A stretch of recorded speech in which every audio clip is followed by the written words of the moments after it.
and welcome back to Healthy Living.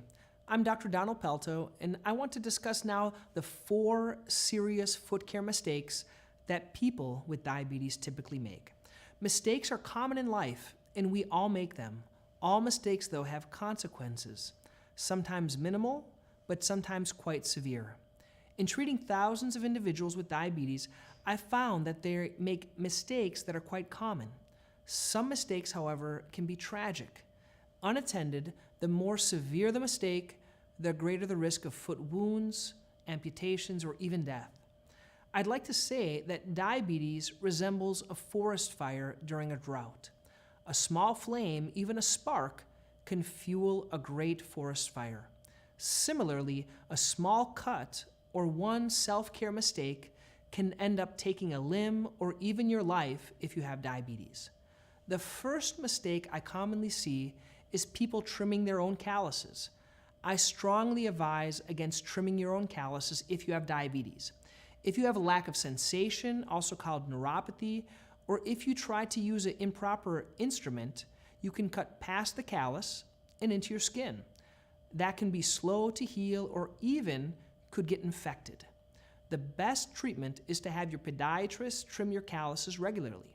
Some commercially available callus creams can reduce the hardness of your skin, but I'd like you to stay away from any acid products that are called callus removers, and try to eliminate the cause of the calluses as well. Are you walking too much with improper shoes? Are your shoes too tight, or are they rubbing?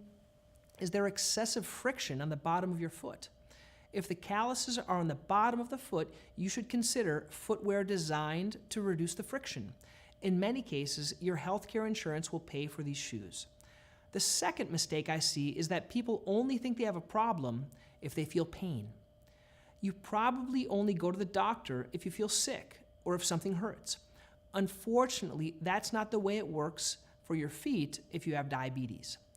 If you only recently have been diagnosed as having diabetes and you have some loss of feeling, your foot may be injured, but you may not feel any pain.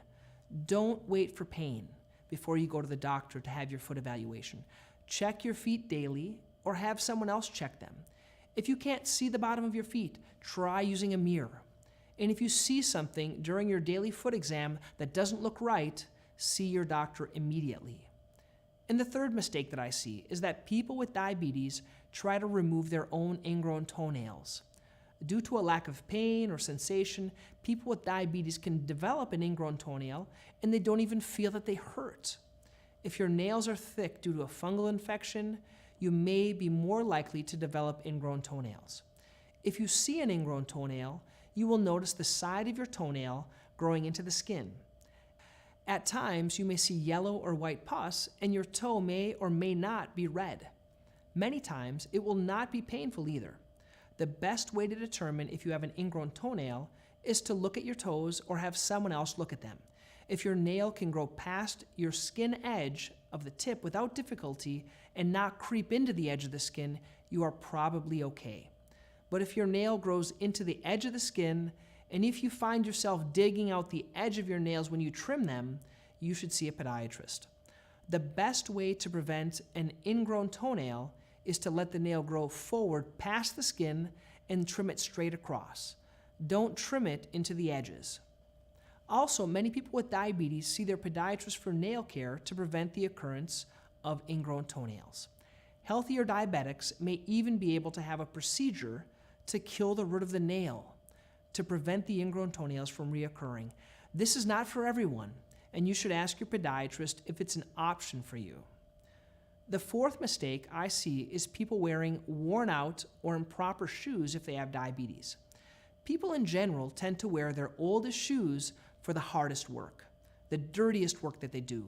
Unless it's your job, when you're gardening or doing construction work, you tend to wear your oldest shoes. For diabetics, however, wearing an old, worn-out shoe at any time can cause serious problems. First, your shoe size may have changed over time. And as you age, a shoe that fit about 5 or 10 years ago may not fit any longer. Also, the leather, it can harden over time. A shoe that used to stretch in order to be comfortable can become hardened and develop places that rub excessively on your foot. Therefore, diabetic shoes are often your best option. But if you wear regular shoes, make sure they are shoes that you're used to wearing. All shoes you should wear should be comfortable from the day that you buy them. You shouldn't have to break them in. Inspect your feet every few hours when you buy a new shoe to see if there's any rubbing that can cause blistering or pain. As you can see in this picture, an area on the side of the foot that's red and inflamed from the bunion is from rubbing. If you experience any of these, you should return your shoes to the store. Please, get rid of these shoes. Inexpensive shoes may save you a little money initially, but if they rub you the wrong way, literally, you can cause a sore on your foot. Bad news. Don't wear shoes that don't fit. If you would like more information on taking care of your feet with diabetes, please visit drpelto.com and click on the link for healthy living, and you're going to find resources on diabetes.